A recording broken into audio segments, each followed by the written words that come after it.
Jesus mingon, higugma ka kaninyo, ingon nga ang amahan na higugma ka nako.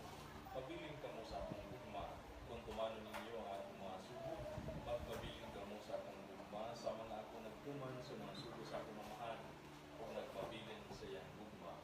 Ang Ebanghelyo sa Ginoo. Mag-ampo kita.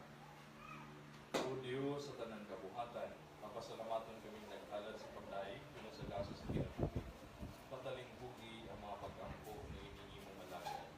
Kinsa naghandong karon sa iyang adlaw na tawhan, kung nagmalipayon sa imong gaso sa kinabuhi o gugma, pamilya o kahigalaan. Panalangin siya sa imong presensya, ug na sa imong gugma aron magmalipayon siya sa daghang pangkatuigan, kang sa kinabuhi makapagmuot kanila. Kini ang mga pangayo, pinagin Kristo na among Ginoo. Amen. Happy birthday to you. Happy birthday.